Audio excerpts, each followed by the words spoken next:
Today I'm going to give you 10 tips for a great first experience at the Disneyland Resort.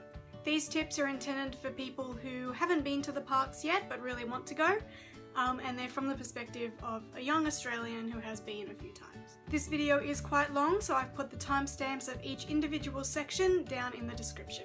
The first thing you need to do is do your research. If you've come here and you're watching this video, that means you've already started this step. Get your group together and discuss what you want to see and do at Disneyland, as well as other places in Southern California and the Los Angeles area.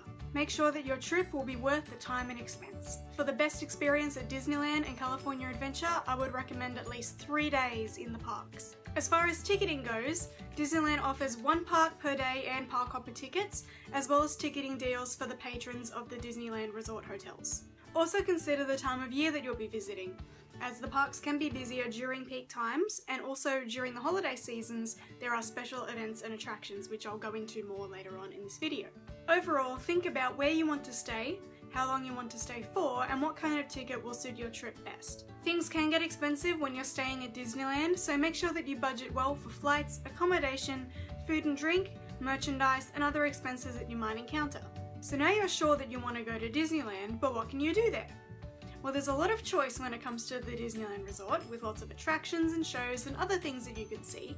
So get your group together and make a list of your must-do attractions. Opening day attractions and bigger rides such as Pirates of the Caribbean and Space Mountain are a good starting point. At this time, it's also a good idea to check height restrictions for bigger rides such as roller coasters if you have children in your group. You can also find in-depth information on the Disneyland website and also in books like these. They give you lots of little tips and tricks and things about the rides, including things like, if it's scary for little kids, or if there's drops, or if it'll make you dizzy, that kind of thing, so you can really sort of plan what you think your child will enjoy and also what you will enjoy. Earlier I mentioned that during the holiday seasons there are new and different attractions that you can see and do at the Disneyland Resort. During Christmas, of course, there are the Christmas parades and shows and things like that that you can see, but during Halloween it's really fun because they put on Mickey's Not So Scary Halloween Party. Now, this party is a separate ticket event, and it's very popular, so if you want to get into this event you need to book tickets early because otherwise you might miss out. It's a good idea to make sure that you and your group have good walking shoes. On a busy day you can walk upwards of 7 miles at the Disneyland Resort. You'll also need something to carry the essentials, so make sure that you invest in a good bag. The choice is up to you depending on what kind of features and style that you want. This one's mine.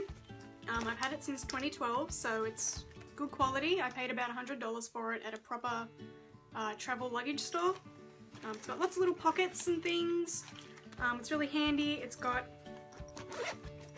little clip things to reduce theft, and it's splash proof and waterproof, so I can take it on water rides with me and not worry about all my stuff getting wet. It's got a little pocket for a drink bottle that extends out, which is pretty neat. It's handy. But yeah, it's pretty durable. One of these is good. It's not too big either, and it's easy to just sort of put around your shoulder and just carry stuff with you. And yeah, I mean, it's up to you depending on what you want and what kind of stuff that you want to be carrying with you. But generally, all you really need is a water bottle, your ticket, and a couple of other things.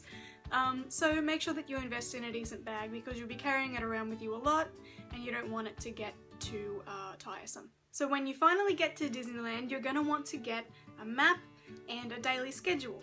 So these are the maps that you can get. They're a bit old, but this is essentially what they are. This one's for Disneyland, and it's pretty big. And that just shows you where all the rides and attractions and dining areas are, as well as other amenities, of course. And these are the guides that you can get for the parks. And they're just entertainment guides, so they have all the times for different parades and things that you can see during the day. It's really handy to have if you're looking for a particular show that you want to see with your group or just on your own. Especially, you don't want to get there too late and miss out, and you don't want to miss out on something that you really wanted to see. So they're a great idea, they're really handy, and they're only small and you can just fit them in your bag or in your pocket and just carry them around with you, and it's yeah, it's a good idea. Although you can't take full meals into the Disneyland Resort, you can take snacks like pretzels, fruit, muesli bars and other things to keep your energy up during the day. It's also a good idea to try to have larger meals outside of regular dining times. For example, have an early lunch or a late dinner. This helps to cut down the time that you spend sitting and eating and gives you more time to enjoy the magic of Disneyland Resort. You might have a full-on game plan for your stay, but remember that things can change in an instant. It might start to rain or a ride can break down. So make sure that you stay flexible. Use unexpected moments to your advantage and keep going with what you want to do, or let the Disney wind guide you for a little while. It's also okay to change your plans at the drop of a hat. Do you think the line for the Splash Mountain's too long? Why don't you go on Winnie the Pooh or check out Tom Sawyer's Island? Allow for change and go with the flow. You'll have much more fun that way. FastPass time! FastPass is a ride ticketing system that allows you to ride attractions with shorter wait times. This service is especially useful during peak times like summer, Christmas and Halloween. Here's how it works. You go to a ride that offers FastPass and you find their FastPass ticketing system.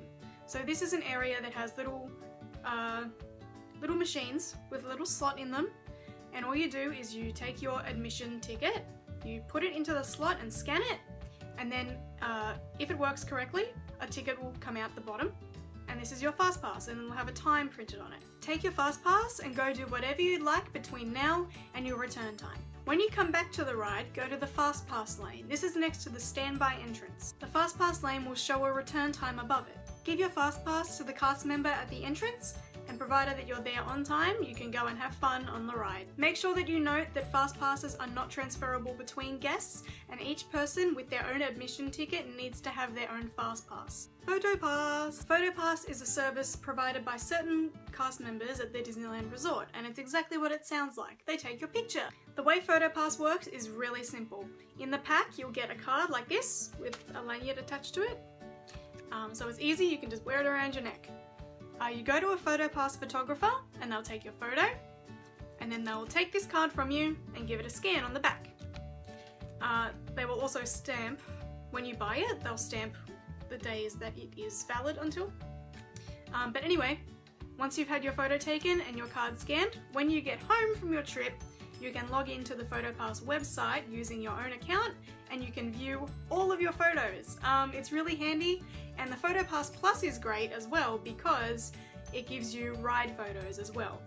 I went on California Screamin' 7 times last time I was at Disneyland, and I have every photo because I could just scan them onto this, and after the first 5 rides that you do on anything that offers a photo, this thing pays for itself. It's fantastic. It's really worth the money, especially if you're going to be there for a few days. It's great for character meet and greets, it makes it really quick. And if you don't have a PhotoPass Plus card, you can also just get individual cards from each photographer, each PhotoPass photographer. So yeah, and I feel like in the long run it's cheaper than having to buy every photo that you get on a ride, because they can cost upwards of $20 sometimes, so it's definitely worth the money in my opinion, so get one of those. And finally, after everything's been said and done, just have fun at the Disneyland Resort. Enjoy your time there, and it's lots of fun for kids and big kids alike. If you're still with me so far, thank you so much, I really appreciate it. I hope that you enjoyed my 10 tips for a great first time at the Disneyland Resort, and I hope that they're helpful to you. If you want to see more from me, go ahead and hit that subscribe button. I make new videos every Thursday. Thanks for watching, guys! Bye, everybody!